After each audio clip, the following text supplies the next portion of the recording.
Right, it's prediction time. Game week 1 of the Premier League. Let's do it. First up, we got Man United versus Fulham. For this game, I think it's going to be tight, but I'm going to go 2-1 United. I think United will get the 3 points, but Fulham will put up a little bit of a fight. What do you boys think of that one? Yeah, obviously United lost the Community Shield. I've got to get that in quite quickly. They didn't play awfully. They weren't absolutely battered. Ten Hag has said that United are ready for the start of the season after the game. Fulham, I think, looking at their pre-season, there's not much in it. To be honest, that you can't get too much information off it, and the results are mixed. I'd be surprised if they do United drop points. So yeah, I've gone for a 2-1 as well, actually. So I'm agreeing with you, George. Reece, what about you? Yeah, I don't think United played that bad against City. It was a penalty at the end of the penalty share at the end of the day. And they want to start the season strong. I know they were pretty poor against Wolves in the first game last season, but I think Fulham's different opposition. Fulham will look to make it tough, but I think Man United will want revenge for struggling against Fulham last season. So I'll go 2-0 Man United. All right, next up, Ipswich Liverpool. This one's interesting because we've got obviously a new sort of, in inverted commas, Liverpool side under Slot. But Ipswich are a bit of a wild card. Obviously under Kieran McKenna, very attacking side. And I think this one could be quite goals heavy. I've gone 3-1 Liverpool. I do think, again, we don't know. So there's a lot of unknowns always with the new manager. But I reckon Ipswich are good enough attacking wise to nick a goal. But I do think Liverpool are probably going to run right, if I'm being honest. Where do you guys stand on this one? 2-2. 2-2. That's rogue. I think we've seen. Tell us why. Well, I think we've seen Liverpool play a newly promoted team before a couple of years ago against Fulham and struggled there. Ipswich are going to go for this, and they've got nothing to lose. And let's be honest, Liverpool can't afford to probably lose the first game of the season. So I think we'll get a few goals here. It might be one of them, Ipswich take the lead and then Liverpool sort of shut them up pretty quickly. But I'm going to go 2-2. I think this might be quite open. So obviously this is a 12:30 kickoff. Klopp used to love them, really, didn't he? Classic Liverpool have got a 12:30 kickoff. This is one of the games where if Liverpool played this in sort of October, November time, we'd go Liverpool win. How many goals are they going to score? Possibly, sort of things like that. But this is the first game at Ipswich's grounds. They should be absolutely buzzing for it. So really, that does mount the pressure. You saw it with Arsenal-Brentford a few years ago, where Brentford's first time in the Premier League, and they went and beat Arsenal. And then you've got the unknown of Liverpool with the new manager. So it's a tough one to call this because really, you could say anything could happen because of the way this game is sort of set up. However, Liverpool pre-season beaten Arsenal, beaten United, beaten Sevilla 4-1. They've actually played 2 games on Sunday, beat Sevilla and their second team drew 0-0. So they seem to be having a very good pre-season. I'd want Ipswich to do well, but I don't see it being more than a Liverpool win. I'm going to go with 3-1. But I think Ipswich will definitely get a goal in this, and I think that can be quite a good standard for them going forward. All right, Jamie, we're matching each other so far. I'll come back to you for Forest Bournemouth up next. What do you reckon? Forest Bournemouth. I think this would be one of the more boring games of the weekend. Before Solanke was sold, I thought Bournemouth might get a goal here, but I'm not saying they're not going to score goals this season, but I think they might struggle a bit. So I've gone with a 1-0 Forest. All right, good to see we disagree. I've gone the opposite. I actually think there will be goals. I reckon a 2-2. I can't really call it either way. Solanke obviously going to a bit of an issue, but I reckon this will be a bit of a goal fest. So I'm going to go 2-2. 1-0 Bournemouth. All right, interesting. I think they'll nick it. I think that's what's going to happen. I don't think they make out this big deal about losing Solanke, but I think they'll be fine. But you see this a lot. these teams around that level sort of sell their best striker and somehow get off to a decent start. So Yeah, someone's got to step up at the end of the day. All different results we picked there. All right, next up, Newcastle versus Southampton. Newly promoted Southampton, a tough away game for them. I've gone for a fairly conservative 2-0 Newcastle. Do you guys see an upset here? Do you think Saints can score a goal? I do. I think this will. I'm not going to be shocked if Southampton take the lead. I think someone like Adam Armstrong against his boyhood club, might put them to the post. But I do think Newcastle have the momentum and quality to beat them in the end. And I've gone for 3-1 Newcastle. I can't see an upset, to be perfectly honest. If this was at Southampton, I think it could be a bit of a different story. But at Newcastle, their record at St James's Park is very, very good. I'm seeing I'm going to go 3-0. I think they're just going to outclass them all over, and I think they'll get Newcastle sort of off to a great start, and there'll be a bit of a buzz around Newcastle from it. Yeah, it's an enigma, Southampton. As one of the promoted teams, Russell Martin, to me, I do like him, but it's interesting to see how he's developed as a coach. How when you play a certain type of system, when you have access to better players, how well the system can work. He got over the line with Southampton just.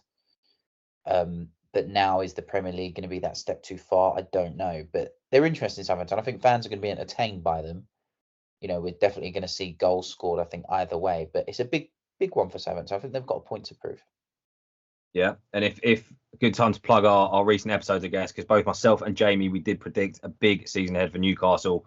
And if you are watching this now, we've obviously released 3 different episodes of our Prem table predictions. So make sure to check it out and subscribe while you're there.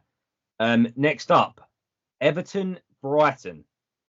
Reece, we'll come back to you. Where do you stand on this game? Yeah, it's just one of those games, isn't it, where because you sit at the start, anything can happen. Everton are going to be looking upwards. Brighton should be looking upwards. But I think Brighton, we're probably going to expect maybe a bit of a teething issue at the start, maybe with this new coach, like what we saw with Bournemouth last season, for example. I'd be very surprised if this was a 0-0. I know it wouldn't shock us, but I've actually gone 1-1. I think Brighton have the ability to go 1-0 up, and I think that's the key thing here. They probably need to go 1-0 up, and Everton will have to chase the game and eventually get something, even if it's late on. But I've gone 1-1 here, and I think both teams would happily take a draw if offered it. Yeah, this one was the one I was looking at trying to predict the score, and I was just like, I don't really know, because to be honest, at home I expect Everton to do well, at least defensively. But if you look at pre-season, Everton haven't had a great pre-season. They got beat 3-0 by Coventry, for example, and then you've just seen Brighton beat Villarreal, I believe it is 4-0. So, how are they going to? I don't see them results actually, coming into the game and being one of them results. For example, I've written down 1-0 Everton, but I'm convincing myself sort of like a 1-1, like Reece said. But I'll stick with what I've written down. I'll say 1-0 Everton, but I'm really not convinced at the moment. Well, yeah, it was close to being a full agreement there because yeah, similar to you boys, really, really tough to call this one. So I settled just for a sort of boring 1-1. Yeah, pre-season, I don't know. I don't know if you can look too much into pre-season, as we've said before. But yeah, all of us predicting a tight game in that one. Let's move on. Arsenal versus Wolves. A nice, friendlier opening game for Arsenal. Reece, we'll start with you. Big season ahead again for Arteta. Yep. Do you see it being off to a comfortable start? I think it has to be because of the start they have. It has to be. Look, I think everyone's written off Wolves already, especially if they're going to sell Neto in the coming days. So with that, they've got nothing to lose. I won't be shocked if they take the lead here, but I have put Arsenal should beat them 2-1. Anything other than a win, I think is actually poor and unacceptable because that puts them on the back foot immediately. So I'm going to go Arsenal 2-1. I think Wolves are going to give it a go. Jamie, what about yourself? I think this will be quite comfortable for Arsenal. They've been playing with pretty much their full strength team for the last 2 games in the sort of Emirates Cup, and they've obviously won that competition, beating Leverkusen and Lyon. I've gone with a 3-0 win. I think that they know, like Reece sort of said, they have to get off to a strong start. They can't be affording dropping points to this sort of game. Wolves, selling Neto as well. There's no I don't know. There's no real belief in my opinion for Wolves to go and get a result out of this game. It would have to be sort of Arsenal missing a ton of chances, and Wolves, having their 1 or 2 chances and getting a result. Otherwise, I just can't see anything but an Arsenal win. Yeah, I think Wolves, because actually, weirdly, we agreed again. So I did go 3-0 Arsenal written down. But the more I'm thinking about it, Wolves, they're kind of that team that no one thinks they're bad, but no one really rates them that highly. I did, last season we did see some big away performances against the big sides. So although I've gone 3-0, I do actually think there is an argument Wolves could score, maybe take the lead, rattle Arsenal a little bit, and ruffle a few feathers. Obviously, Neto being sold, that is now official, actually. It's not ideal. It's really not ideal for them because he was one of their probably top 3 players. So I don't know. I think either way, I think they could put in a performance, but I'll be shocked if Arsenal don't win that game, to be honest. Yeah, I mean, look, before we move on, obviously this is one of the 3 teams of our sort of supporters thing here, but I said Wolves do have nothing to lose, and there is an arrogance going on that they're already going to get walked over. That's not acceptable. They've got to go and win, Arsenal. They've got to go and put in a professional performance here because Gary O'Neill will get up for it. In case people didn't know, Gary O'Neill is a Tottenham fan. I don't think that's going to factor too much, but he's going to want something. Those players will give it a go. Hang-Wei Chan, I think, is a great player. If he's going to play, he looks, he's good. Yes, they lost Kilman. Yes, they've lost Neto, and that's a shame. But they do have some good players. But I think they just need to, if they go over there without fear, and it's whether can they defend a 1-0 lead. I don't know. I think that's the thing. Wolves fans might say, look, we don't care, just end the game and then we can crack on with our season. That's fine. But Arsenal have to win this because their start is not good. And we've seen how Arsenal cope with pressure, and they don't cope with it very well when it comes to it. So, yeah, can't afford to be dropping points straight away. You've got to remember, obviously, Wolves last season played away first game of the season to United, and they lost 2-0. And arguably, they should have won that game 3-0 themselves. So Wolves can definitely show up in these games. There's no question about that. But yeah, I think they've weakened as a side. And when you're playing them at home as a title sort of challenger, which Arsenal should be this season, you should be beating them. It doesn't have to be easy. Just you got to get the 3 points really, and that's I'd be surprised.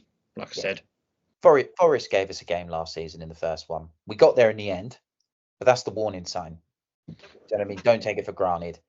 If you want to shut up shop and go for 2-0 up, 3-0 up, whatever, I don't mind. But Wolves aren't a bad side, so they're going to be concerned. Don't get me wrong. And it's a shame they've lost Neto, but they've got quality there. Cunha's a good player, Hang Chan, whatever. But just important to keep realistic, not be arrogant, I think is the important thing. Yeah, agreed. Let's move on. Next up, West Ham versus Villa. I'll kick things off on this. Again, I see potential goals fest. I see it could go either way. I think 2 fairly matched sides and 2 sides I'm backing to do pretty well this season. I think they've both had fairly good summers. I've gone 2-2. So again, I think we'll see some goals. I think we'll see some quality, but I couldn't pick them between the 2 sides. I think West Ham have had very poor performances during the sort of pre-season. I know it's only pre-season, but they've had quite a lot of their main players there. There's a few that are missing, don't get me wrong. I worry about them for the first sort of 5-ish games, just while they're learning under the sort of new manager. So I'm actually going to go with a 2-1 Villa win.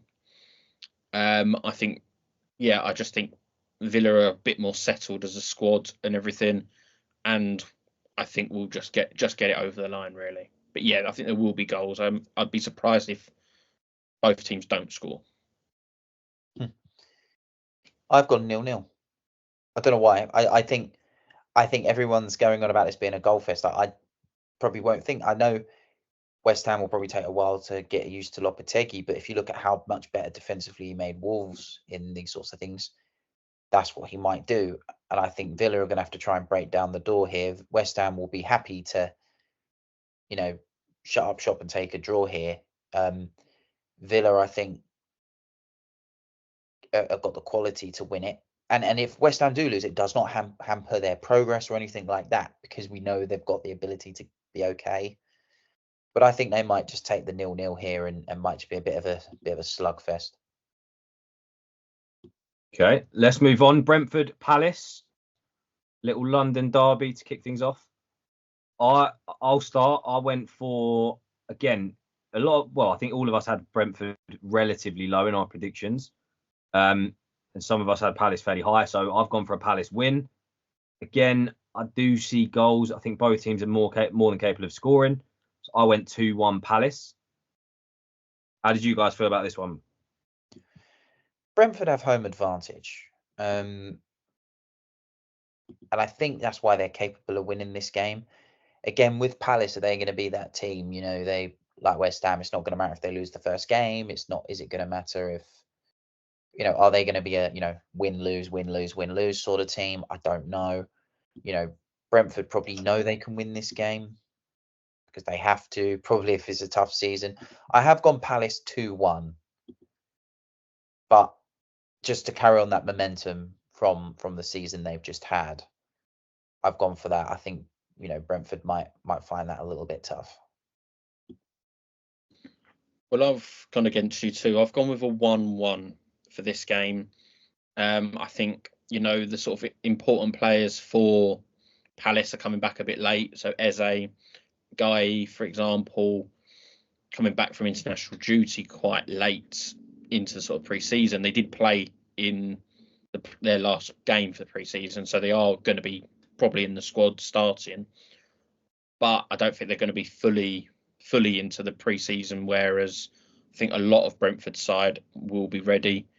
So I think it's a away game that Palace taking a point there. I don't think it's a bad result for them. So yeah, I'm going to go 1-1. Yeah, it's a strange one for Palace, isn't it? Obviously, lost Elise, rumours of losing Eze, rumours of losing Guy, and of course, I believe Fulham have just had a bid rejected for Anderson. So I'm not quite sure what they're playing at, really, because they don't seem to be linked to any players. So goodness knows what's there, but this is the thing, isn't it? It's a weird one for Palace. Optimistic, but also cautious. Yeah, no, you can't be selling that many good players in a window and not replacing them. That's outrageous. Right, on to the big one for the Lost in Possession podcast. Well, the big game either way of the weekend. Chelsea versus the champions Man City at Stamford Bridge. Reece, as the neutral, you can kick things off here. How do you see this one playing out? I don't see this being the 4-4 thriller that we got. It's got the potential to be as good as the Chelsea-Liverpool opening game last season. But I think, again, City know they can't afford to get off to a bad start, and neither can Chelsea with all the scrutiny they're under. I've gone for 1-1. Whoever takes the lead, I don't think it really matters. I think either team is capable of coming back. But both teams, I think, might be a little bit of on edge of too afraid to lose. So they'll be quite happy. I think if you offer them both a draw, they'll take it. Okay, Jamie, where do you stand on this one? See, this one, I think I said to you when we were watching the Community Shield, Jord, I think this is the best time to play City because we're not fully properly back from pre-season. Like we still, for the Community Shield, still didn't have our English players back. For example, the ones who went to the tournament. Chelsea have got a lot of their players back. I think Palmer's come back earlier than what City have got. Foden coming back, John Stones and Kyle Walker. So actually, we're not going to be playing what would be regarded as our strongest 11 if everyone's fit and up to sort of scratch. So it is a difficult one, and one I think Chelsea fans, because to be honest, if you lose against City, as long as you don't get battered, the managers, you shouldn't be under that much pressure. I know there's sort of things going about like slagging him off really already, but if you lose to City, it's not that deep, really. If you go and if City go and turn you over 5-0, for example, that's a different conversation. Yeah. But if you lose a 2-1, a 2-0, a 3-1, something along them lines, it's not the end of the world. It's more how do you go from the next games. But it's also a good opportunity to go at us with our sort of academy players in there, the likes of Lewis at right back. We had O'Reilly playing CDM, so I don't think Rodri's come back just yet either. You've got Oscar Bob on the wing.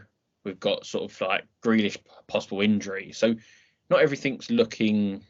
It's not like the worst game to start off with, even though it technically is by name.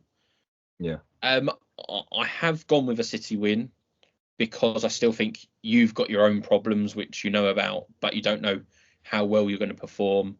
I think you haven't fully understood the defensive setup yet that your manager wants.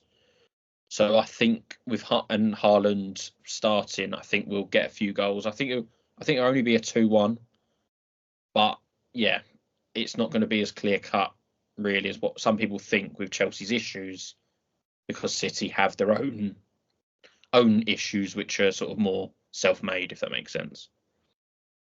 Yeah. Well, I think Clear Lake Capital might have broken me because I didn't think I'd be predicting the worst outcome for Chelsea out of the three of us. So I've gone for a 3-1 City. I think everything's valid you said about the sort of City not being at 100%, but Chelsea are in the same situation. You know, I think Palmer's only come back early because I think he's wanted to come back early. You obviously saw the clips of him in the gym like 2 days after the Euros and stuff like that. Obviously, we've got Reece James again, suspended / minor injury. Jackson just come back for an injury. So I think we've got a few problems as well ourselves. But as you said, I don't want to lose 3-1, but if we're going to lose, let's at least put in a shift. Like let's show us something. Don't just stand there and get absolutely obliterated, because that's not what you want. A home crowd, opening day, new manager, new era. You can't afford to get battered. But yeah, put simply, I said it in TikToks again. Make sure you follow us on TikTok. But our defense, based on all the preseason games, literally every single preseason game, is just too open at the minute. And obviously, we don't know the four that's going to start. We've not had time to play our full strength side all preseason, and I just think, obviously, Chelsea City played out the 4-2 in preseason, and my word, we were open there. And I think yes, it's Premier League will tighten up a little bit, but I do think you'll probably get 2 of those goals in a 5-minute window. I just don't see how we're going to keep you out and prevent you from scoring at least 2 or 3. To be honest, I think actually both teams look quite open from what I've seen of pre-season and City at the Community Shield. It's sort of one where I'd be very surprised if this ended in 0-0. Like, yeah. I think Reece had said it previously, he could see it being a 0-0. I don't know. But it's sort of one where I just think the defences, for City included, just haven't been as good as what we've been used to. Sort of Chelsea a few more years ago than what City have. But defensively, I just think that's not our strong points for both of us. Yeah. If there's a game that's not going to be a 0-0, it's absolutely this one for those reasons. On the flip side, on the positive case, if we can get a result somehow, some way, what a dream start. That would be crazy. Look, last but not least, the Monday night kickoff, Leicester, newly promoted Leicester versus Tottenham. How do you boys see this one playing out? I've got this being a goal fest. I think we've had some really good fixture games between Leicester and Spurs in the past. If you remember I think it's ended up 3-2 when Spurs scored 2 in 2 minutes in the 96th and the 97th minute kind of thing. There's been good results there at Leicester. I think Leicester will be with Cooper as a sort of manager. He's not a defensive manager. Postecoglou isn't one either. So I think there'll be goals, and I've gone another 3-2 to Spurs in this game. All right, Reece.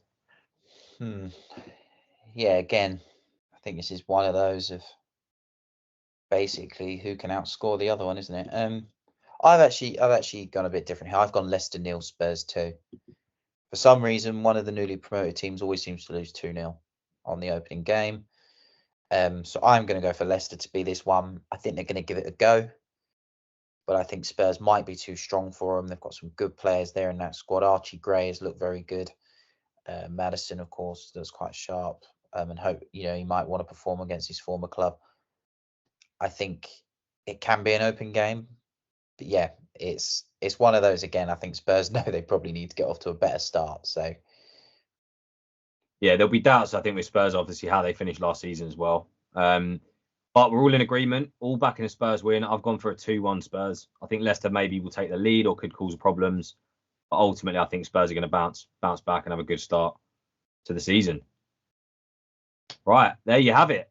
That is all 10 fixtures score predicted for you there. As we know, the season is kicking off in just a few days. Firstly, make sure you subscribe and following and notifications are on. And 2, make sure you are following and joined our free FPL league. If you win, you get a free Premier League shirt. It's very, very simple. But as always, like, comment and subscribe. You know the drill.